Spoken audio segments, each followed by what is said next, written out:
오늘 우리 본문에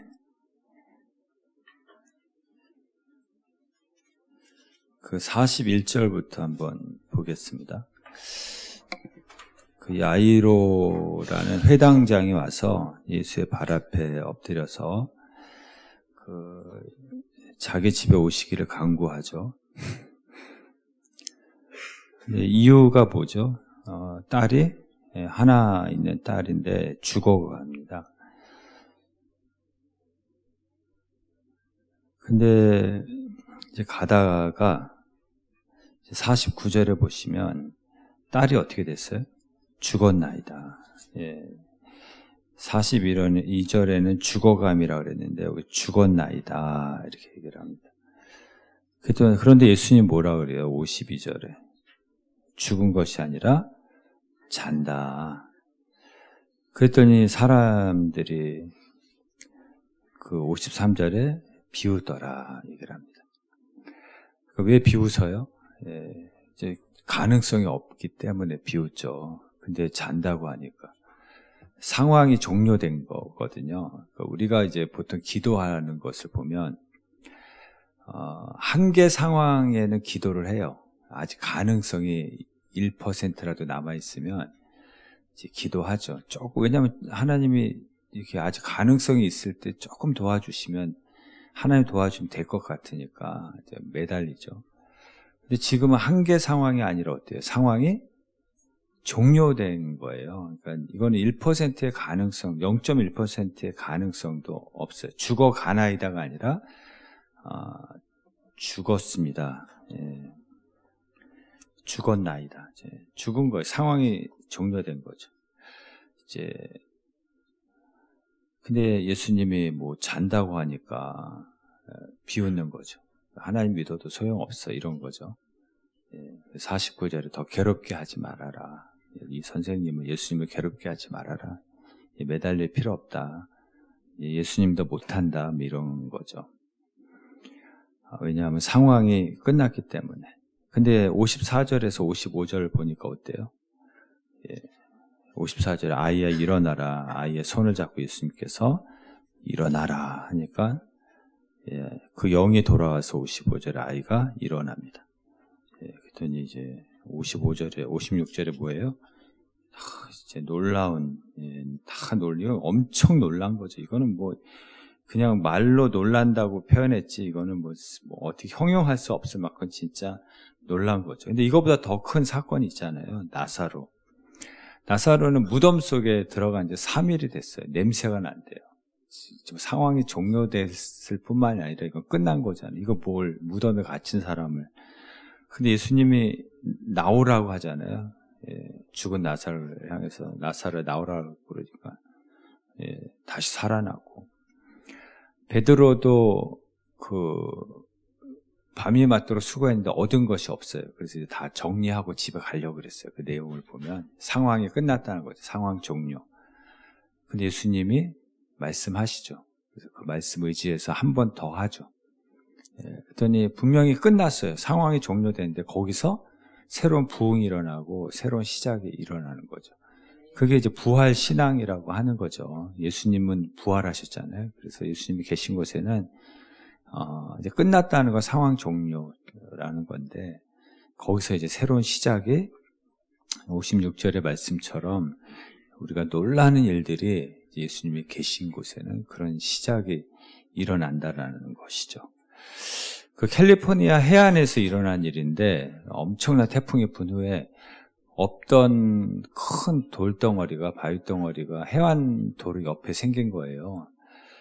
그래서 자꾸 치워달라는 위험하니까 치워달라는 민원이 들어와가지고 이 캘리포니아 당국에서 겨우 치웠대요. 근데 그 돌을 치우고 나니까 산사태가 일어난 거예요. 산에서 막 흙이 쏟아져 내려가지고 엄청난 공사를 했다고 합니다. 그 당시 몇 년도인지 모르겠는데 그 당시 돈으로 100만 달러. 그래서 그 돌의 이름이 100만 달러의 바위다. 이런 전국적으로 유명한 바위가 되었다고 합니다. 근데 어떤 한 조각가가 이 유명해지 골칫덩어리로 유명해진 거죠. 이 바위덩어리를 이용해서 좀 작품을 만들고 싶은 그런 마음이 생겼어요. 그래서 그 캘리포니아 당국에 $100를 주고 동의를 얻고 그거를 샀는데 어떻게 옮길 수가 없잖아요. 그래서 한 대형 쇼핑센터에 제안을 한 거예요. 내가 이 유명해진 골칫덩어리 바위를 이 쇼핑센터 주차장 한 구석에서 내가 조각 작업을 하면 전국에서 많은 사람들이 몰려들 것이다. 대신에 운반 비용은 당신들이 대라. 운반하는 데만 우리나라 돈으로 4천만 원이 들었다고 합니다. 예. 근데 그 사람 말대로 뭐 쇼핑센터에 사람들이 엄청 그거 구경하려고 몰려들었다는 거죠. 그 미국의 사람들이 좋아하는 배우가 존 웨인이라고 합니다. 존 웨인. 존 웨인. 잘 아세요? 저는 뭐 잘 모르겠는데 그냥 이름만 많이 들었는데 이분이 야성과 양심과 뚝심과 미국의 힘과 정의의 상징으로 보는 그런 유명한 배우라고 합니다. 이 사람의 모습을 조각을 한 거죠. 그걸 보고 어떤 사업가가 내가 저 돌덩어리를 저 조각을 $100만 사겠다. 그래서 내가 전국에 돌아다니면서 사람들에게 보여주고 싶다. 그래서 이 사업가도 이 돌 하나 들고 전국 돌아다 순회하면서 엄청난 돈을 벌었다고 합니다. 그러니까 이게 캘리포니아 주의 골칫덩어리였거든요. 이 골칫덩어리로 유명했던 바위가 한 조각가의 손에 들려서 예술작품, 사랑받는 작품으로 바뀌고 또 한 사업가의 또 손에 들리니까 전국에 알려지면서 많은 돈을 벌게 해주고 또 쇼핑센터에서는 많은 사람들을 몰려들게 하는 이 골칫덩어리 바위덩어리가 이 축복을 주는 바위덩어리로 바뀌었다라는 거예요. 지금은 무슨 폴게티 무슨 박물관에 전시되어 있다고 합니다. 그러니까 이게 부활신앙 아니겠어요? 여러분 한 예술가의 손에 붙들려도 바위가 골칫덩어리가 유명한 축복의 바위덩어리가 되고 한 사업가의 손에 들려도 진짜 많은 사람들에게 어떤 미국의 상징을 보여주는 그런 돌이 되는데 하물며 여러분 창조주이시고 구원주이신 하나님이 여러분의 인생을 붙들어 준다면 우리가 변화되지 않겠습니까? 그게 부활신앙이에요. 그러니까 하나님께 붙들려야 된다라는 거죠. 하나님이 여러분의 인생을 여러분에서 하나님께 맡기고 하나님이 우리를 붙들어 주시면 우리가 얼마나 귀한지 죽은 자도 예수님의 손에 붙들리니까 죽은 소녀도 다시 살아나잖아요. 죽은 자리, 상황 종료된 자리, 끝난 자리에서 거기서 기적을 경험하고 다시 살아나고 다시 가치 있는 인생이 되는 거죠. 성경에는 이런 예가 얼마나 많아요. 다윗의 물맷돌 그거 뭐 쓸모없는 거잖아요. 근데 하나님의 손에 들리니까 그 물맷돌로 나라를 지켰어요. 골리앗을 이기고 모세의 지팡이, 그 쓸모없는 지팡이가 80세 노인의 손에 들린 지팡이인데 하나님의 손에 붙들리니까 홍해를 찔러 쪼개고 430년 동안 안 되던 일을 하게 만들잖아요. 다윗은 목동이고 요셉은 노예에 불과해요. 끝난 인생이에요. 그냥 끝난 거예요. 그 자리에서 끝난 거예요. 어떻게 가능성이 없어요. 그 당시에 다니엘은 포로로 끌려갔고 근데 창조주이시고 구원주이시고 우리 하나님의 손에 붙들리니까 여러분이 아는 대로 그들의 인생이 정말 축복의 통로가 되고 귀하게 쓰임받는 인생이 되지 않습니까? 그런 은혜가 있기를 바랍니다. 그런데 여기 살리시고 나서 뭐라고 얘기를 하죠? 55절에 먹을 것을 주라고 그러죠? 먹을 것을 주는 건 누가 해야 돼요? 내가 해야죠. 우리가 할 일이 있는 거예요. 그래서 내가 할 일은 뭐냐면 첫 번째는 하나님을 신뢰하셔야 돼요. 하나님을 여러분 그 50절에 보시면 뭐라 그래요? 두려워하지 말고 믿기만 하라. 하나님을 신뢰해라. 상황 종료된 상황에서도 너 하나님을 신뢰할 수 있니? 그걸 묻는 거죠. 잠언 3장 4절 6절에 보시면 하나님과 사람 앞에서 뭐라 그래요? 은총과 귀중히 여김을 받는다 그러죠. 이 골칫덩어리가 진짜 은총과 귀중히 여김을 받잖아요. 골칫덩어리 인생이 진짜 하나님 손에 붙들리면 은총과 귀중히 여김을 받는데 우리 할 일은 뭐예요? 여호와를 신뢰하고 하나님을 인정해야 돼. 그래야지 지도해 주신다고 하잖아요. 여러분의 인생이 은총과 귀중히 여김을 받는 그런 인생이 되시기를 바랍니다. 여러분, 하나님을 인정하고 신뢰하십니까? 정말 우리가 하나님을 인정하고 신뢰하면 하나님이 그렇게 우리를 높여주십니다. 지도해 주십니다. 세계 최고의 전문가가 있어요. 근데 내가 그 사람 싫어해. 나 그 사람 신뢰하지 않아.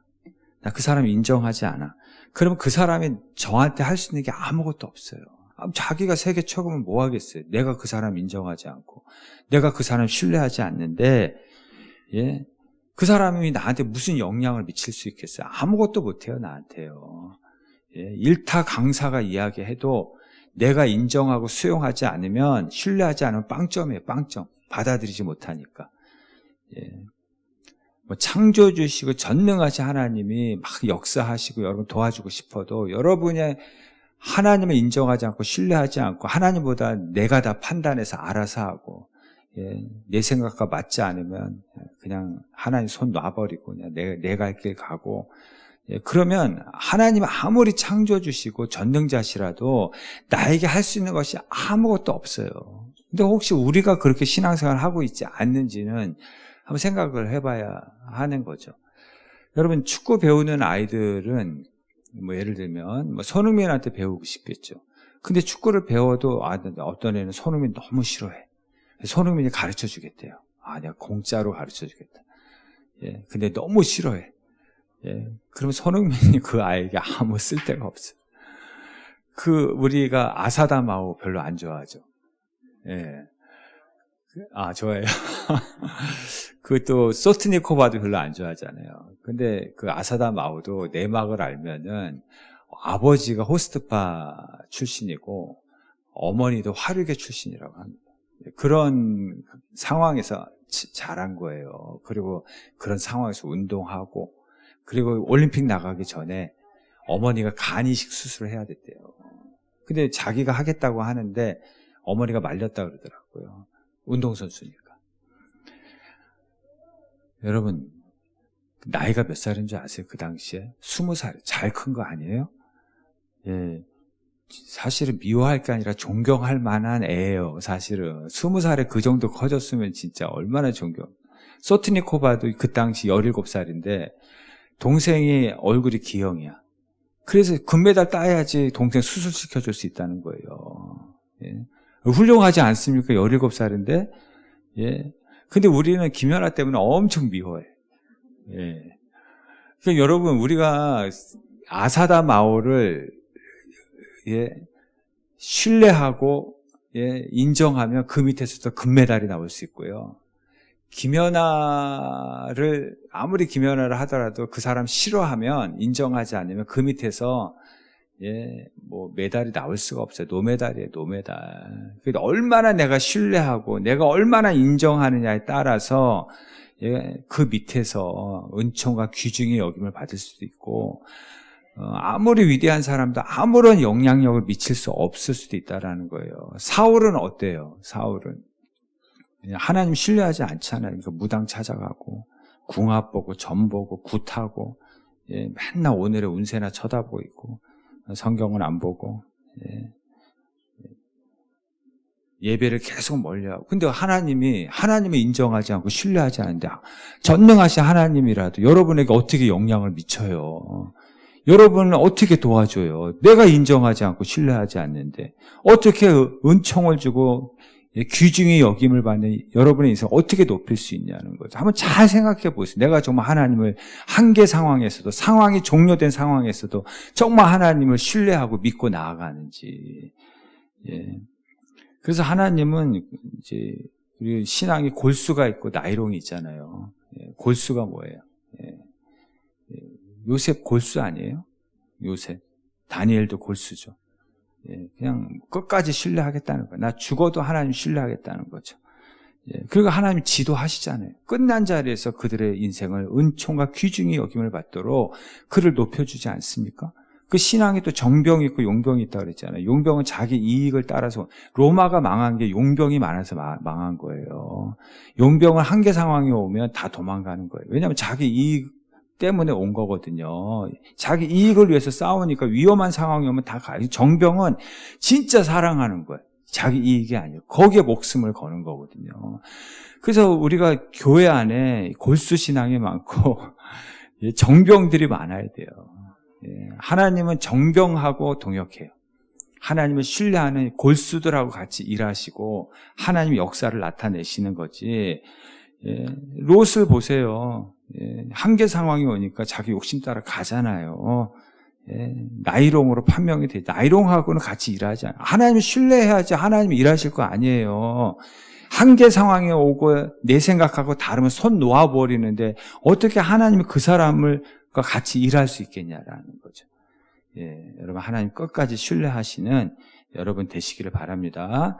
여러분의 인생에 하나님께서 영향력을 미쳐서 선한 영향력을 미쳐서 여러분의 인생을 은총을 베푸시고 귀중히 여김을 받는 하나님과 사랑 앞에서 그런 축복이 있기를 바랍니다. 두 번째로 우리가 해야 될 일은 당연히 기도하는 거죠. 여기 42절에 보시면 여기 외딸이 있다 그러죠. 근데 죽어간다 그랬죠. 근데 이분은 언제 기도해요? 여러분, 기도는 언제 하는 거예요? 항상 하는 거예요. 기도는 언제 하는 거라고요? 그리고 먼저 하는 거예요. 근데 우리가 회당장 야이로하고 비슷해. 죽어갈 때만 하나님 찾아. 죽어갈 때만. 이런 걸 무슨 기도라고 그래요? 낙하산 기도라고 그러잖아요. 비상탈출 기도. 하이카 기도, 매직카 기도. 꼭 무슨 일이 있어야지. 얼마 전에 어떤 분이 아들이 전화를 했대요. 근데 못 받았대요. 전화 온 줄 몰랐대요. 근데 마음이 아들에게 전화를 하려고 그러니까 겁이 난대요. 왜냐하면 그 아들은 무슨 일이 있을 때만 전화를 하거든요. 그래서 좀 마음이 그렇대요. 근데 여러분 늦게라도 안 하는 것보다 낫겠죠. 무슨 일이 있을 때 그래도 전화를 해야죠. 무슨 일이 있을 때 하나님을 찾아야죠. 우리가 예배는 그래도 한 15분 전에 와야죠. 와서 기도로 준비를 해야죠, 사실. 그러나 15분 늦게라도 오는 게 낫겠죠. 안 오는 것보다 나은 거예요. 15분 늦게라도 오셔야 돼요. 나는 지금 40분이 지나도 그분이 오기를 원하는데 안 와, 지금. 제가 이 앞에서 얼마나 눈으로 이렇게 막 찾고 있는지 아세요? 안 오시는 분이 있어요. 40분이 지나라도 와야죠. 아직도 안 와. 여러분, 죽어갈 때라도 하나님 앞에 나와야죠. 그러면 다시 살게 하시는 거죠. 여기 시편 32편 3절 한번 보시겠습니다. 토설치 아니할 때 어떻게 해요? 신음하고 뼈가 쇠하된다. 답답한 마음이 있을 때 하나님 앞에 토하시길 바랍니다. 하나님 토하는 시간이 있어요. 그래서 저는 이제 목회자에게 우리 한국 기독교가 술과 담배를 금한 것이 저는 참 잘한 거라고 생각해요. 그렇지 않은데도 있거든요. 진짜 이게 여러분들은 이제 쉽게 설교를 들으시지만 설교 준비하는 게 여러분 쉬운 게 아니에요. 여러분 안 해보셨잖아요. 방송국에 나오는 강사들은요, 한 가지 스토리, 두 가지 스토리 가지고 전국 돌아다니는 거예요. 오죽하면 방송국에서 한 이야기 무슨 어떤 기업 가서 했더니 똑같은 얘기 했더니 왜 똑같은 얘기해서 돈 안 준다 그랬대요. 그대로 하는 거예요, 그대로. 부흥사들도 어디 가서 그대로 하는 거예요, 그 이야기, 스토리 하나 가지고. 그래서 요즘은 그 교회에서 녹화도 안 해, 녹화 못하게. 딴 데서 또 해야 되니까. 자기 교회에서 일반 목회자는 자기 새벽에 해야죠. 수요일 날 해야죠. 주일 날 해야죠. 매일 해야죠. 이게 쉬운 건지 알았어요. 그래서 제가 술, 담배 금하기를 잘했다고 얘기를 하는 거예요. 진짜. 아니, 진짜 그랬을 것 같아요. 다 매일 설교하는데 어쨌든 설교 준비가 안 되면 진짜 그런 거 금하지 않았으면 저도 밑에 내려가서 한 대 피고 와서 또 하고 진짜 그랬을 것 같아요. 예. 진짜 설교 준비를 그렇게 했는데도 설교도 제대로 못하고 막 죽 쓰고 그러면 진짜 어디가 소주 한 잔 했을 것 같아요. 진짜로, 진짜. 그런 심정들이 얼마나 드는지 아세요? 예, 제가 같이 운동하시는 분인데 제가 땀을 하도 안 흘려가지고 이제 다시 좀 운동을 하기 시작하는데 같이 운동하는 젊은 집사님이 있어요. 저기 중앙 침례교 다니시는 분인데 신앙이 좋은 분인데 자꾸 목회자에 대해서 이렇다 저렇다 얘기를 자꾸 하는 거예요. 그래서 제가 한마디 했어요. 집사님 자꾸 목회자에 대해서 이런저런 얘기하시면 하나님이 집사님을 목회하라고 하실지 모른다고 내가 그랬어요. 그랬더니 그다음부터 아무 말도 안 하시더라고요. 진짜. 예. 여러분, 한 해 자살자가 14,000명이고요. 월로 따지면 1,200명이 자살하고요. 하루에 38명이 자살한다고. 이게 다 우울한 마음에서 시작되는 거예요. 예. 어떤 분은 좀 힘들어 미치고 팔짝 뛰겠대. 맨날 그 얘기를 입에 달고 살아. 그거 미치고 팔짝 뛰는 마음을 그대로 두면은요, 그게 우울증 걸리는 거예요. 마귀는 자꾸 우리를 구석으로 몰아요. 결코 우리에게 공간을 주지 않아요. 그래서 걱정, 근심한다는 말도 그게 질식한다는 뜻이에요. 자꾸 질식하게 해요. 잠언 14장 13절에 웃을 때도 마음에 뭐가 있어요? 슬픔이 있고 즐거움의 끝에도 근심이 있다. 이게 병명이 있어요. 가면성 우울증이라고. 얼굴은 웃는데 속에는 슬픔이 있는 거예요. 또 스마일 마스크 증후군이라는 게 있는데 얼굴은 웃고 있는데 속에는 분노가 가득한 거예요. 예, 그래서 우리가 서로 그런 얘기 하잖아요. 내가 웃는 게 아니라고. 예, 그 상태를 그대로 두시면 안 돼요. 어떤 분은 웃는데 마음을 울고 있어요. 진짜.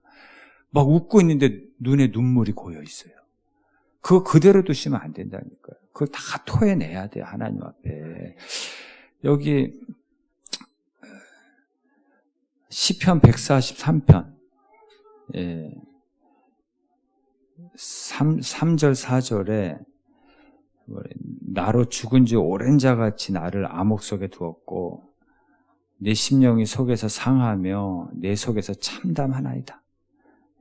근데 어떻게 이겨냈어요? 시편 142편 1절 2절에 소리내어 부르짖고 소리내어 간구하고 원통함을 토로하고 내 우환을 그의 앞에 진술했다.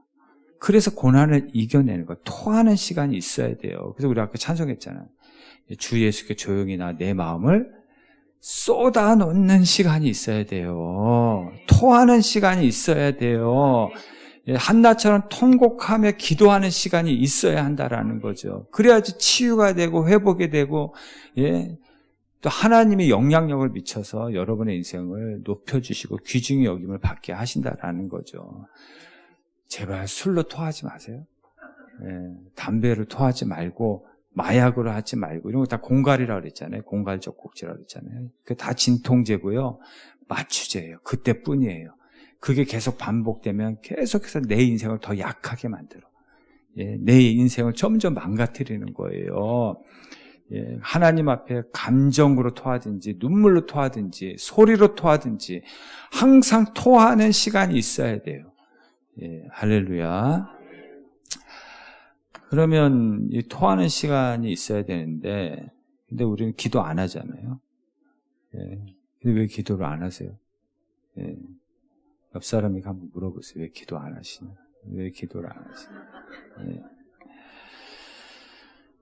아니, 기도해야지 하나님이 치유하시고 토하는 시간이 있어야지 삶의 문제도 해결해 주시는데 왜 그런 시간을 갖지 않으면서 하나님만 원망으로 토하고 불평으로 토하면 어떡해요? 기도의 가장 큰 방해가 뭐예요? 기도하지 않는 거지 뭐. 어떤 분은 식사기도도 안 해. 그래서 제가 왜 식사기도도 안 하냐고 그랬더니 5,000원 이하로는 안 한대요. 그 옛날에는 기도로 낫다라는 말을 많이 하는데 지금은 이제 그런 말 하시는 분이 많지 않아요. 지금은 약이 낫게 하고 병원이 낫게 하고. 여러분 그 병원에서 병이 나았습니까? 그 의사에게 나았습니까? 누가 만나게 해주신 거예요? 하나님 만나게 해주신 거예요. 그래서 기도하셔야 돼요. 예, 그 병원 가게 하신 것도 하나님이시고 그 의사 만나게 하신 것도 하나님이시고, 예, 그것도 잘 맞아야 돼요. 나하고 잘 맞는 의사를 만나야지. 이상한 의사 만나면요, 안 해도 되는 수술해야 되고요, 예, 안 해도 되는 검사해야 되고요, 안 먹어도 되는 약 먹어야 돼요. 예, 마취시키고 나서, 예, 다른 의사 들어올 수 있고요. 예, 그리고 의사가 술 먹고 수술할 수도 있고요. 예, 수술 전날 의사가 부부싸움 할 수도 있어요. 예, 그래서 여러분 항상 기도하셔야 돼요. 예, 항상 기도하셔야 돼요. 기도가 낫게 하는 겁니다. 예, 기도가 여러분을 축복하는 것입니다. 예, 할렐루야. 그 유명한 그 심리학자인 그 칼 융에 대한 이야기인데, 이제 칼 융이라는 심리학자가 어릴 때 학교 가는 거를 굉장히 싫어했어요. 그러니까 학교 가기 싫어요. 근데 학교 가기 싫은 것에 대한 정당성이 있어야 되잖아요. 그래서 그 정당성을 확보하기 위해서 이 자기 생각이 만들어낸 게 있는데 그게 발작 증세였다고 합니다. 그래야지 내가 정당하게 학교를 안 갈 거 아니에요. 근데 이게 몸에 새겨진 거예요. 그러니까 학교만 가면 발작 증세를 일으키는 거예요. 예. 이게 안 없어지는 거예요. 의사 병원에 가서 치료해도 안 없어지고. 근데 어느 날 의사가 하는 말을, 의사 아버지가 이야기하는 걸 듣고 스스로 깨달은 거예요. 예, 내가 내 인생 이렇게 살다가 진짜 망가지겠다, 비참해지겠다. 그래서 내가 무슨 일이 있어도 학교는 간다. 예, 생각을 바꾸기 시작했대요. 그래서 학교에서 발작 증세가 나도 그 다음날 또 학교 가고, 예, 무슨 일이 있어도 난 학교는 간다. 근데 그 생각이 어느 순간에 확고해지면서부터 그 증세가 치료되기 시작했대요. 예, 그게 이게 생각에서 오는 거예요. 또 어떤 분은, 어떤 여자분은 그 마음에 드는 남자를 만나면은 얼굴이 빨개지는 증상이 생긴 거예요. 그래서 이 증상이 언제부터 생겼냐면 남자에게 몇 번 거절당하고 나서부터 그 증상이 생겼다고 합니다. 그러니까 왜 그 증상이 생겼어요? 남자에게 거절당하는 것에 대한 정당성을 확보하기 위해서 내 생각이 만들어낸 거예요. 예. 나는 거절당할 때 나는 할 말이 있어야 되잖아. 나는 얼굴이 빨개져가지고 안 돼. 예. 그러니까 그 생각을 바꾸기 전에는 결코 그 증세가 없어지지 않는 거예요. 그거 내 생각이 만들어낸 거예요. 그래서 여러분 교회 가기 싫고 예배 드리기 싫고 기도하기 싫잖아요. 그럼 마귀가 그걸 알고요, 여러분에게 정당성을 확보해 줍니다. 정당성을 부여해 줍니다. 예, 이거 실제입니다. 갑자기 전화가 온다든지, 갑자기 무슨 급한 일들이 생기게 한다든지, 건강했던 몸이 갑자기 교회 가려고 그러면 몸이 피곤함을 느낀다든지, 예, 갑자기 교회 가려고 하면 부부싸움이 말다툼하게 만든다든지, 뭔지 모르게 아무것도 아닌 거 가지고 감정을 상하게 만든다든지, 마귀가 여러분 도와주는 거예요. 왜냐하면 교회가 그냥 안 가면 마음이 불편하니까 가기는 싫고 정당성을 확보해주고 정당성을 부여해주는 거예요. 예, 고맙죠, 마귀가.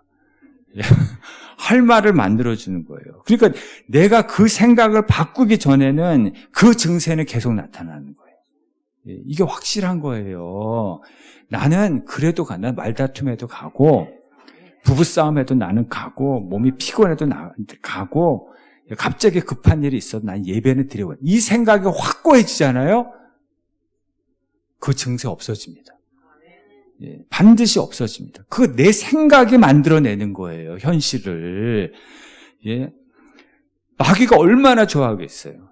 여러분, 전쟁에서 승리하는 비결이 복음로를 끊는 거잖아요. 복음로, 식량 복음로를 끊는 거잖아요. 그 마귀는 어떻게든지 영적인 복음로를 끊어놓는 거예요. 마귀는 절대로 대문으로 들어오지 않아요. 그래서 틈타지 못하게 하라 그러잖아요. 내가 그런 생각을 하는 순간 마귀는 잘 됐다. 틈이 보이잖아요. 그 틈으로 들어와서 여러분에게 정당성을 확보하게 도와주는 거예요. 시편 57편 7절 한번 보시면은 내 마음이 확정되고 내 마음이 확정되어서 내가 새벽 기도에 확정되고 내가 수요 예배에 확정되면 마귀가 틈을 못해. 마귀가 건들질 않아요. 그 다음부터요. 올림픽 육상 선수들이 100m든 마라톤이든 딱 출발선에 서잖아요. 출발선에 선 선수들의 마음이 어떨까요? 경기 끝나고 뭐 할까? 이런 생각 할까요? 드라마 오늘 뭐 할까? 이런 생각 할까요? 여러 가지 잡생각 없어요. 어떤 잡생각도 침범할 수 없는 시간이거든요. 그 마음이 초심이고 그 마음이 처음 마음이고 그 마음이 가난한 마음이에요. 우리 그 마음으로 여러분 다시 하나님을 신뢰하고 다시 먼저 기도하고 먼저 항상 기도하고 좀 늦게라도 기도하고 또 하나님을 신뢰하며 나갈 때 여러분의 인생에 하나님이 하시는 놀라운 일을 보게 될 줄로 믿습니다.